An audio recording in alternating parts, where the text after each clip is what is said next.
on an all-new Dr. Phil. I am verbally abusive. I get a kick out of it. You've got a guy telling you, I get a kick out of jacking with you. She's left him 4 times. You choose him over your children. Yes. But she always comes back. Do you often think you're the smartest guy in the room? Most attractive, not the smartest. You didn't want to come here. I have a very important job that I couldn't leave. We had time to go on a 3-day bender, but you didn't have time to come here for a day. Let's do it. Have a good show, everybody. Here we go. This is a safe place to talk about hard things. Stand by. We'll count you down. I try to be an emotional compass and point you in the right direction. 5, 4. I am not giving up on you.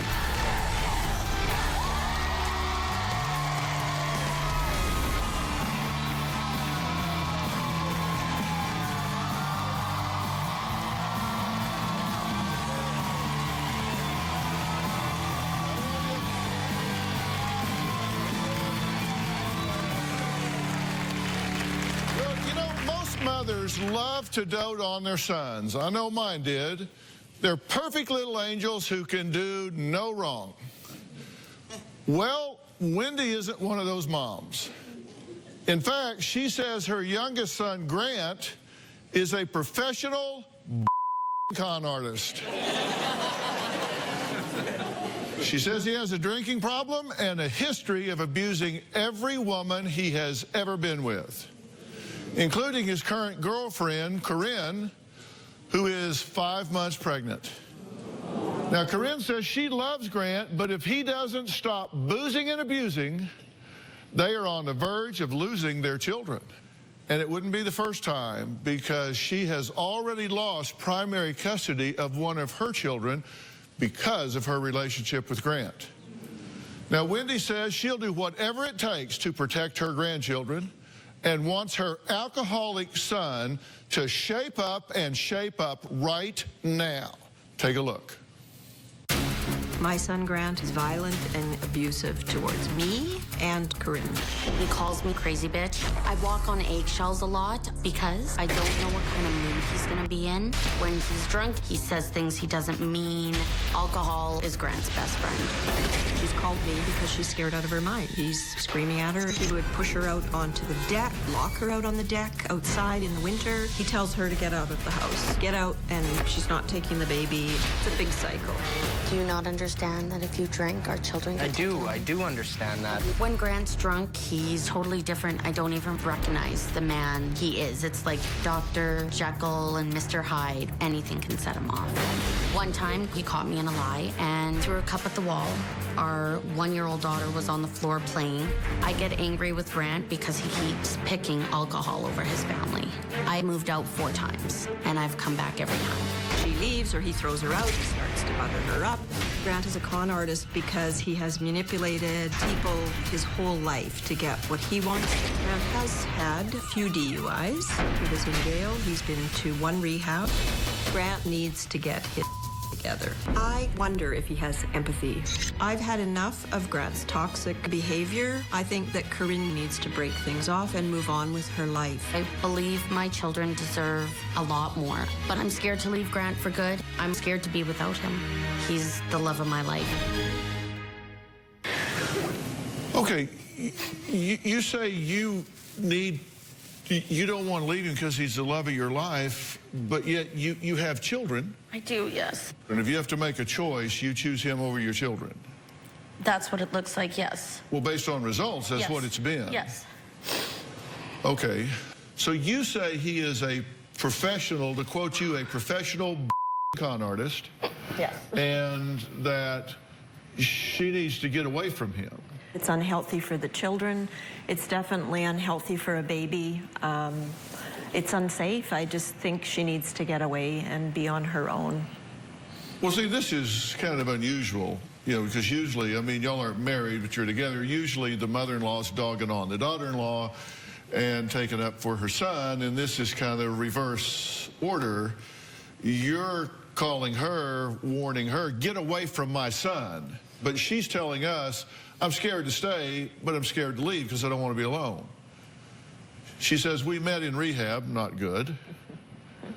He lost his driver's license for years from DUI, and he was not working. I became his financial support, his driver, his bank. It was awful. The abuse began almost immediately for both of us, and I lost my precious daughter.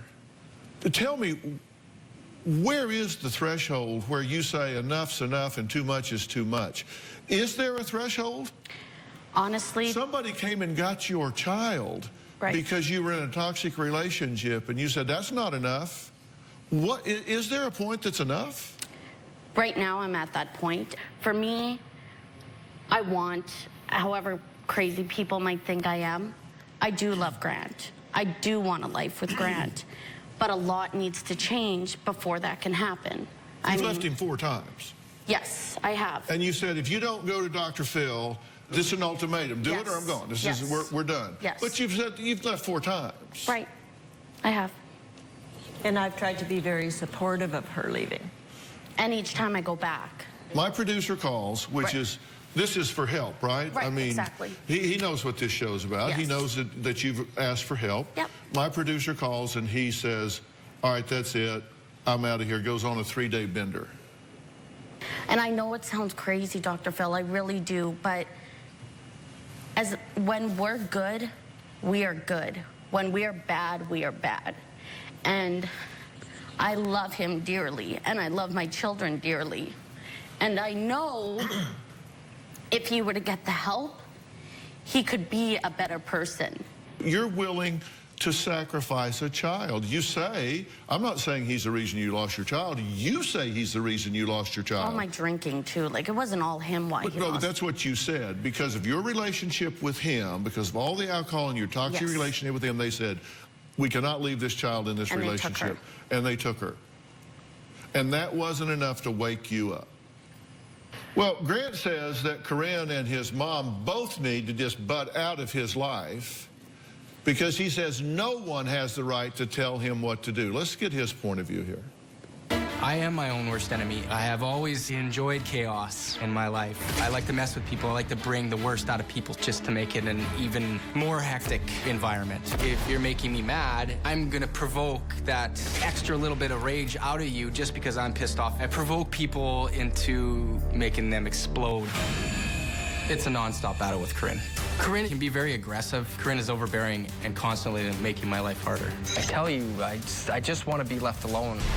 I'm verbally abusive to Corinne. I call her a psycho bitch, crazy, nutcase. I lash out. I tried to hurt her feelings when we're fighting. I get a kick out of it. I smacked her once and pushed her out of the way. I'm an alcoholic because I don't have an off switch with alcohol. I drink once or twice a month. I drink about 15 beers. I've tried to hide it from Corinne. You always come home drunk. Every once in a while, I just want to go out and have a couple of drinks. My mom's sick of the drama. Corinne and my mom are like best friends. I don't like that relationship because mothers are supposed to have boundaries, and I do not give a rat's ass about my mom's relationship, so why should she care about mine? I don't believe that anybody really has the right to tell me what I do. This is my life. Grant does what Grant wants to do, and nobody's gonna tell him any different. Well, you're right about that because you're an adult. So you pretty much do what you want to do when you want to do it? For the most part, yeah. You say that you've been violent with her, but nothing too bad. And in fact, she's the one that's the most violent. Yes. With me provoking her. Yeah. Yeah. Have you ever had a relationship that worked? Long term, not really. How would you rate this one on a scale of 1 to 10 if 10 was smooth sailing? 10 was smooth sailing? Yeah. This one, 6? 4? 4? 4? 4. Yeah, let's How give would you it a rate this on a 1 to 10? 5. 5? Mm-hmm. Okay. Wow. Yeah. 4 and a 5. Well, like she said, when it's good, it's good. When and when it's it's bad, it's bad. What do you think he wants? I think he honestly wants us to be happy and not live this chaotic life. Really? Yes. We're going to take a break and come back and test that sentence against reality. When Corinne and Wendy both say Grant is an alcoholic, Grant says some people go to the gym. Well, he drinks beer, and they just need to deal with it. We'll talk about that and this sentence after the break.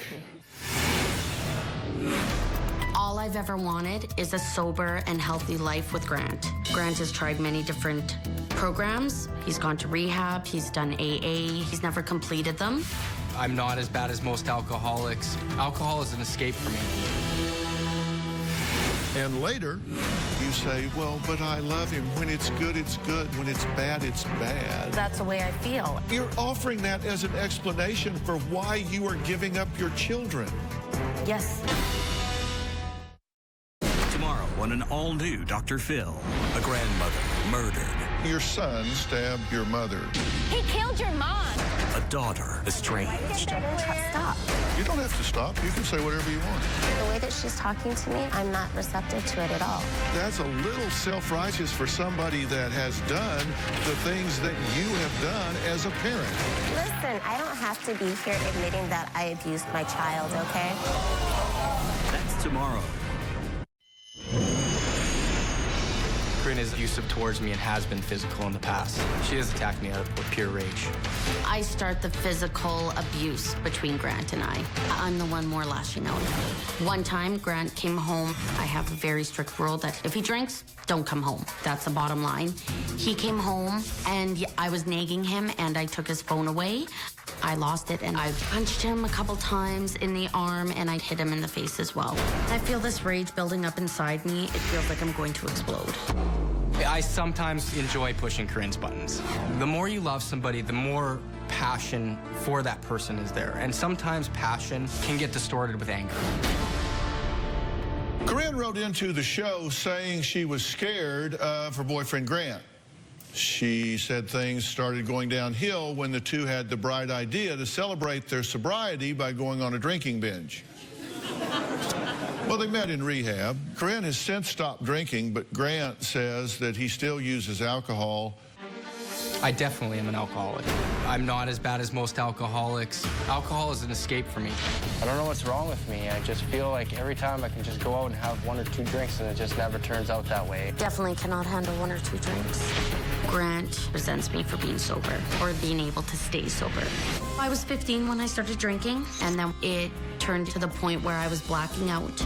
I've been sober for 2 years. My mother was an alcoholic. Everybody in my family's an alcoholic.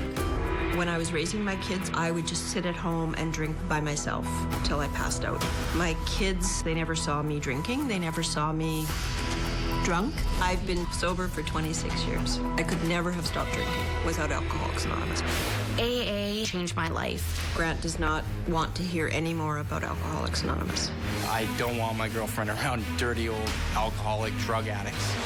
I personally believe that Alcoholics Anonymous doesn't work for me.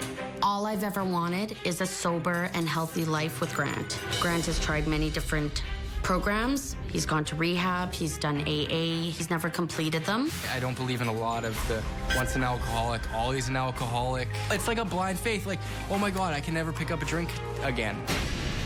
Says who? Before we went to break, I asked you what you think he wants. And you said, and I quote, "I think he wants us happy and to not have this chaotic life."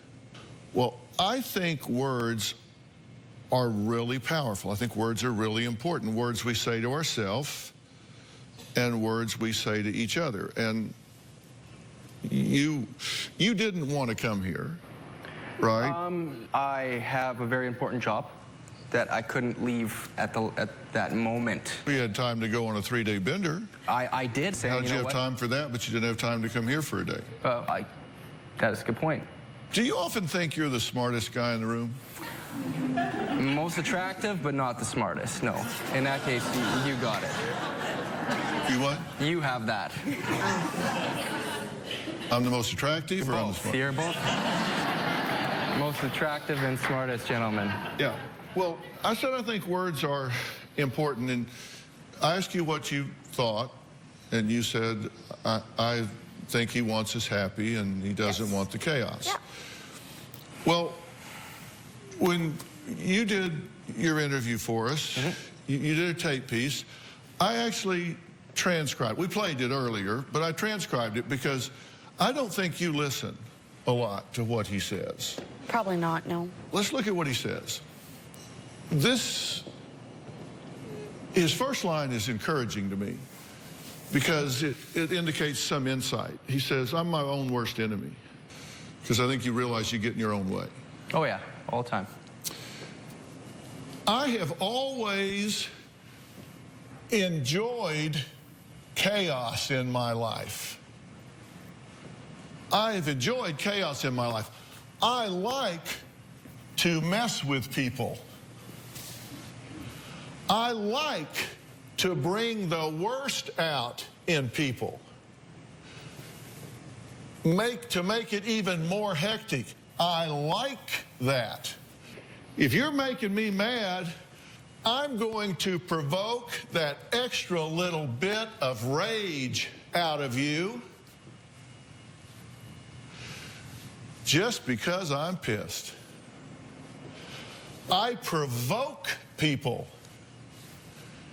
into making them explode. I think words are powerful. What do you think of those words?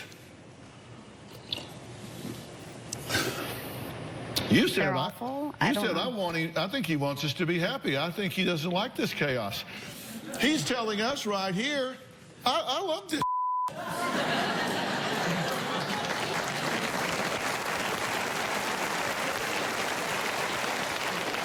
He's telling you I thrive on chaos. I call her a psycho bitch crazy nutcase. I lash out. I try to hurt her feelings. I try to hurt her feelings.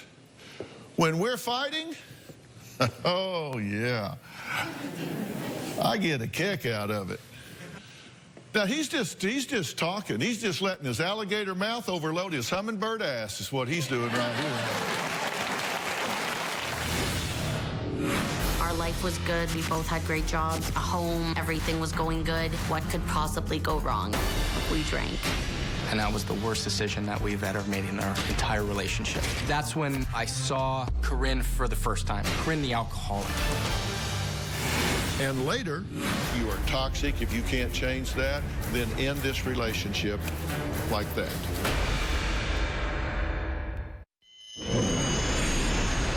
Our relationship took a turn when we both relapsed. Our life was good. We both had great jobs, a home, everything was going good. What could possibly go wrong? We drank. I was 9 months sober. Corinne was 6 months sober. Then the little demon in the back of your head started talking. One day, we decided, let's go get a case of beer and go out to the cabin. And that was the worst decision that we've ever made in our entire relationship. We were gone for 5 days on a binge.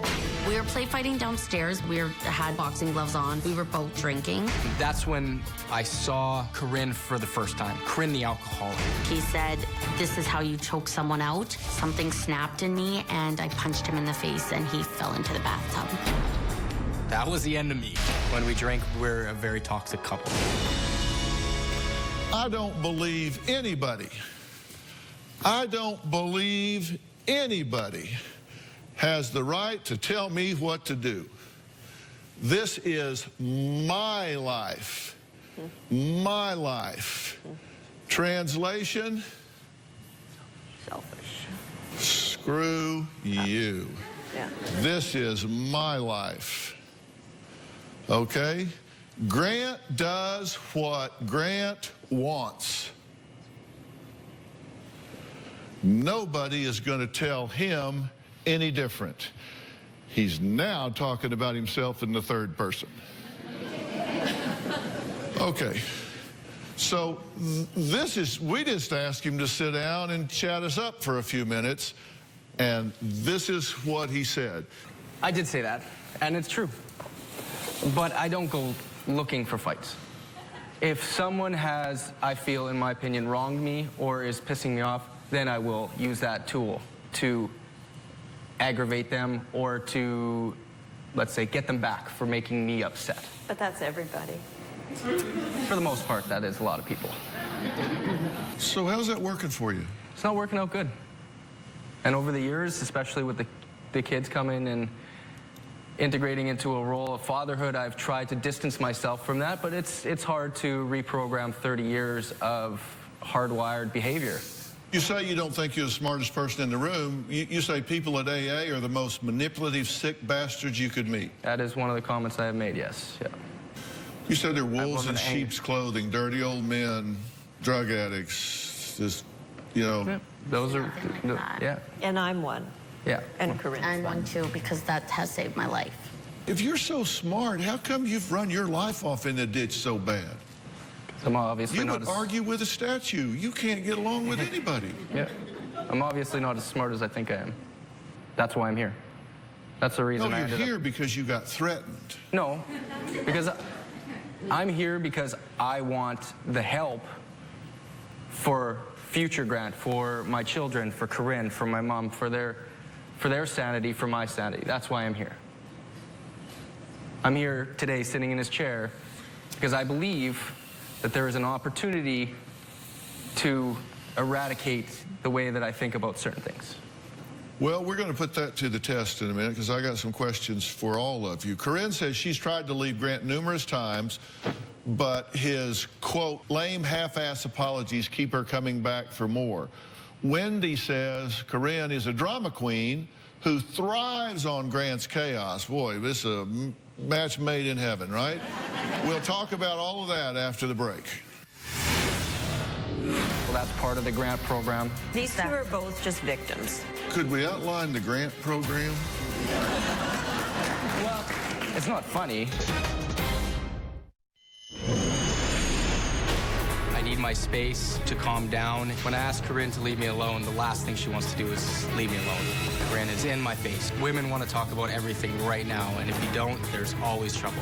Grant has said more than once that if it wasn't for all the crazy bitches in his life, that he wouldn't be like this, and if he could just not have a crazy bitch in his life, he would be fine. Well, Corinne and Wendy have teamed up to get Grant here today. Wendy says she's sick and tired of being stuck in the middle of their relationship. She says she knows Grant has a problem, but thinks Corinne doesn't help matters by stirring the pot. Corinne is a drama queen. Corinne texts and emails me daily about Grant's behavior. Oh, she'll sometimes text me 15 texts a day, 20 texts a day. Sometimes I have to tell her to stop texting me. Corinne is high-strung. Corinne is stressed all the time, and Corinne likes to create problems that don't exist. She needs to have skills to manage her own life. Her maturity level is stunted. Yep. You know, Fair enough. I've been focusing on Grant a fair amount here. What I don't get, and I think what women all over the country right now are screaming at their television sets about, is what is your excuse? You've got a guy here that's telling you, I get a kick out of jacking with you. I get a kick out of making you just unwind and blow up, and I really enjoy that. And you lose custody of a child, you're in jeopardy of losing custody of another one, and the one that's on the way. And you say, well, but I love him. When it's good, it's good. When it's bad, it's bad. What the hell does that mean? We're good. Like, we Okay, really I get it. do I heard love it. you. What does I know, that mean? What do you mean, what does that mean? You're asking me... Well, you're offering that as an explanation for why you are giving up your children. Yes, I know that, and I've admitted to that, and that's not right. You know, I should have left a long time ago and stayed gone, but I keep coming back. Are you saying the good times are so good that they overbalance the bad times, and so you overlook the bad times? That's a good way of putting it, I guess, yeah. I don't... That's a good way of describing really... Yeah. Yeah, well, what everybody at home just heard was beep, beep, beep. What she meant is that didn't make sense at all. And you do contradict yourself. You contradicted yourself between the things you say in text messages to her and what you interview to us. When you interview us, you say, I'm not scared of Grant. And in email, you say, I'm scared to stay for my children's sake, for my own safety. The kids never see abuse. They've never been around to see it. Then in an email, you say, he tells me I'm crazy, I'm a stupid bitch. He does this by text, or worse yet, in front of the kids. He doesn't stop me from going to AA meetings, but he doesn't think it works. Then in an email, Grant has made every attempt to sabotage my sobriety. What is it? You say one thing 1 minute and one thing the next. I'm all over the place. I'm stressed. I'm filled with drama. I like drama, I guess. I'm chaotic. And that's another reason I'm here, is I need to fix that. I need to do that for my children. I need to do that for me. This would be fine if you two were juniors in high school. That's exactly it. But you're not. No. You're adults. And there were 1, 2, soon to be 3 children now that have hooked their wagons to your stars. Mm-hmm. And they don't get the chaos. They don't understand why you think that Grant gets to do what Grant gets to do because somehow Grant's entitled. Being a little bit more selfless, I know Grant does what the Grant program does, but I've tried to integrate that into my day-to-day life. For instance, my job. You know, I was very adamant about what I wanted to do in my life, and I got it, so that's part of the Grant program. These two are both just victims. Could we outline? I'm not a victim. Could we outline the Grant program? Well, it's not funny. It's actually quite... It's not. I'm just curious what the Grant program is. Well, if I have a Dr. Phil program here I was kind of interested in going over. Wendy says her son Grant was so out of control as a kid she had to put him in foster care when he was 9 years old. Really? And then we are going to talk about the Dr. Phil program. We'll be right back. Tomorrow on an all-new Dr. Phil, Mom admits she beat her daughter. Stop. The way that she's talking to me, I'm not receptive to it. That's a little self-righteous. I don't have to be here admitting that I abused my child. That's tomorrow. My mom sent me to foster care because I was out of control. I took him to a specialist when he was 8. I had taken him to many doctors.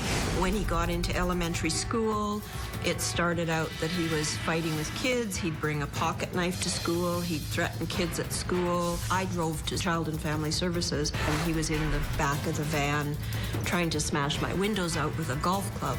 I watched Dr. Phil when he first started. I wanted to contact him back then when I couldn't get any help for Grant. Now, as he's gotten older, I just see the same problems just escalating and getting worse. I actually made a list of everything that, not everything, but of a pretty good sampling of what I think the problems are here. First off, toxic home. I think you came from a toxic home.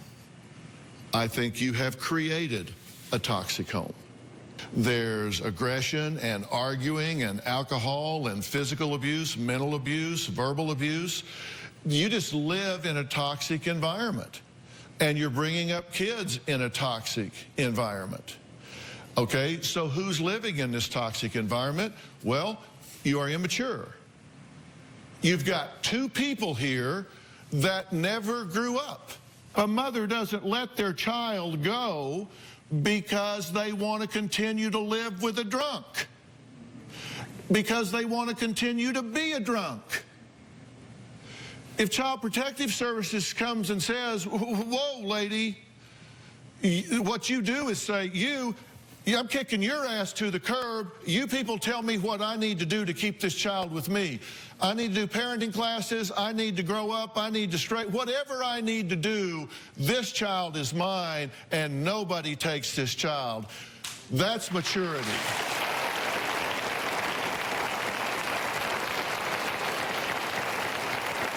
You didn't do that, and you didn't do it. You should have done whatever had to do to make sure that woman didn't lose her child. And why didn't you do it? Because you, both of you, are hedonistic. I mean, you seek pleasure and avoid pain. You go for immediate gratification. Because mature people are willing to sacrifice now to get a whole lot later. Yes. But you can't do that when you have poor impulse control. And both of you have extremely poor impulse control. You're both self-indulgent. Everything's now, everything's drama, everything's all about them. And when you feel anger and frustration, you just vent it. Yep. And this is cyclical. You know, this is cyclical. You get verbal and emotional. You've already told us you enjoy it. You get a kick out of it. You like to poke her and just drive her nuts. In the moment. And then so you attack him and you start slapping him and slugging him and kicking him and scratching him. And then he goes, yeah, got her, man. Look at her. She's going nuts. I love this. And then you attack him more, and then you guys are just, you look like a Roadrunner cartoon, except it ain't funny. You got to stop being what's written down next. And that is cynical. I think what's been in the grant program has been pain. Pain. Very cynical. Lots of pain, though. And the interest you got to put ahead of your own. My children. Is your children. And to do that, you have to write an entirely new life script. And I'm going to tell you both how to do that after the break. If you're going to be in the Los Angeles area and you want to watch a live studio taping of the Dr. Phil Show, go to drphil.com for free tickets or call 323-461-PHIL. That's 323-461-7445. You have to decide, each of you, you have to decide first off, we either fix this or we get away from each other. I mean, that's the foundational decision. Right. If this continues, if I thought this was going to continue, I would tell you to get away from each other before the sun sets today. Just that has to be the predicate upon which everything else is based. And I've said that over and over to them. That's number one. Then number two, you have to decide if you want to try and fix this, then you have to be willing to submit yourself to whatever it takes to get this chaos stopped and get this fixed. And I will get you the professional help to do that. I'm not going to force, require, chase after either one of you to do anything. I will make available to you whatever you feel like gives you the best chance to get the result that you want. I think you have a serious problem with alcohol. If I were you and I had a chance to get into rehab and get myself cleaned up, I would do that. There's a place that I think is really well suited to you. It's called Origins Behavioral Healthcare, and it deals with everything that has to do with your attitudes, beliefs, all your emotional adjustment, all the things that have to do with why you would self-medicate with alcohol, and teaches you what you need to do. I think you guys have to decide that, look, this is our chance. This is our chance to give our children what they deserve. And you have to be willing to immerse yourself in that or get the hell away from each other. It's just that simple. I agree. And if I make this help available to you, will you avail yourself of it? Of course I will, yes. Top, side, and bottom, all Yep. the way across. Yes. And Through and through. will you? Yep. Every step of the way. Every step. Fair enough. Okay? All right. Thank you so much. All right. All right, coming up, a mother discovers why her young child was disruptive and spinning in circles. What she learned has been life-changing for her and her little girl. We'll be right back.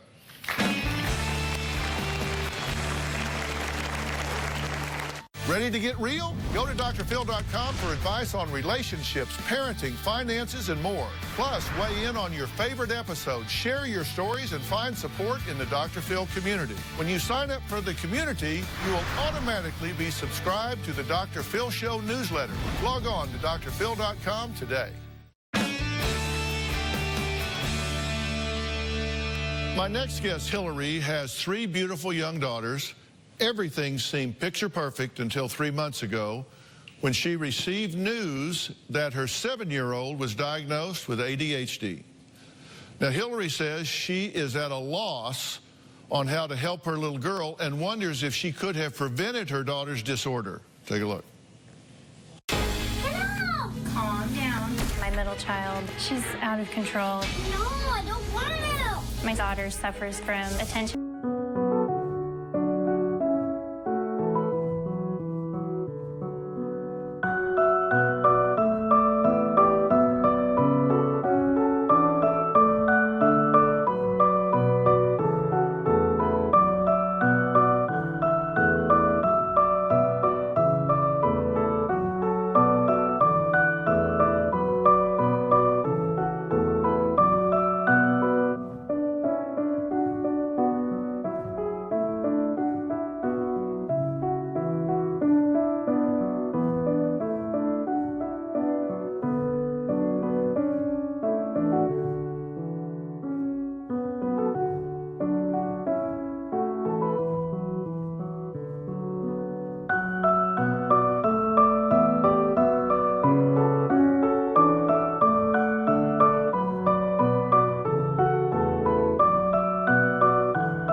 Deficit hyperactivity disorder.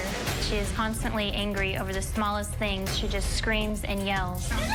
Being around my daughter is like walking on eggshells. Having a child that suffers from ADHD is a struggle every day. Sometimes she gets very wound up that she will sit on the ground and spin in circles. I feel hopeless when I cannot control a situation with her. I feel like I neglect my other children because of my daughter's disorder. I often wonder why it had to be my child. Well, Hillary is here with us, and also joining us is our very good friend, welcome back this season, Dr. Frida Lewis Hall, Chief Medical Officer of Pfizer. So, welcome. Hillary, prior to her diagnosis, were there signs that something was going on with your 7-year-old? Yes, she was very fidgety, couldn't sit still, couldn't focus, would fight with her sisters a lot. Yeah, and siblings do that, of course. And you mentioned that you really feel guilty about your child's ADHD and are kind of wondering if this is your fault. I feel like it's my fault. Like, I'm guilty. There's something I could have done different. Like, people think I'm a bad parent. From a medical standpoint, does parenting have anything to do with a child developing ADHD? I really want to say first to Hillary that attention deficit hyperactivity disorder, or what we call ADHD, is not the result of poor parenting. Is not the result of poor parenting. It's also not the result of common misconceptions like, oh, I let them watch too much television, or they play too many video games, or eat too much sugar. So this is a real medical condition, and it's a common one. About 11% of children school-aged in the United States, so that's ages 4 to 17, are diagnosed with ADHD. That makes it one of the most common brain disorders that affects young children. So what has been the reaction of family members and even the general public to your daughter's behavior? They tell me she has middle child syndrome and she just needs more spankings. Yeah, that's a good plan. So, look, here's the big question. I mean, how can a parent tell when a child is just misbehaving versus it being something more serious, something neurological? The symptoms of ADHD are things like some you mentioned: fidgeting, talking excessively, really being disorganized or disruptive, impatient, interrupting, distracted, also being forgetful or unable to pay attention to detail. So I'm looking and people are like, yeah, that's all kids, right? Well, yes, true. All children may exhibit these behaviors at one point or another, but children with ADHD are a little bit different. They have these behaviors over time, usually 6 months or more before the age of 12, and these behaviors are excessive for their age. How does this show up in the educational process? Because I know her daughter has had an impact and they want her to repeat a grade because of her inattentiveness. It's not unusual for kids with ADHD to have trouble in school, and it can show up as learning disabilities, disruptive behaviors, mood disorders like anxiety and depression. All of these affect what's happening in school. So what are some things that parents can do to help manage their kids' ADHD symptoms? First step, visit to the pediatrician. Your pediatrician may be involved in checking for things like seizure disorders, sleep disorders, things like thyroid problems. These can actually resemble ADHD, so you want to make sure that you know what's going on there. And then you want to make sure that they are properly diagnosed with ADHD. Then a long-term treatment plan gets put in place. There may be a whole range of things that we can do to manage ADHD. It may be behavioral therapy, counseling may be recommended, educational interventions may be needed, and medication might be recommended as well. So ask all the questions that you can possibly ask, get comfortable with the recommendations, put the treatment plan in place. Then you want to really follow it carefully and make sure that if there are any changes in behavior, symptoms, new symptoms, you're in constant touch with your healthcare team. And Hildy, I'm saying this to you and all the parents out there that are in this situation. The first thing you got to do is educate yourself. So, you know, there's so many misconceptions around this disorder, and one of them is that children somehow outgrew ADHD when they became adults. No, not so much. And so what we now know is about 40 to 60% of children with ADHD grow into adults with symptoms of ADHD.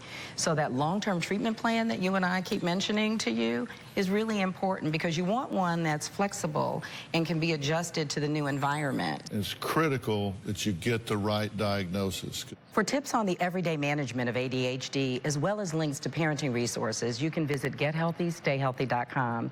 You can also sign up for our monthly newsletter for health information sent directly to your inbox.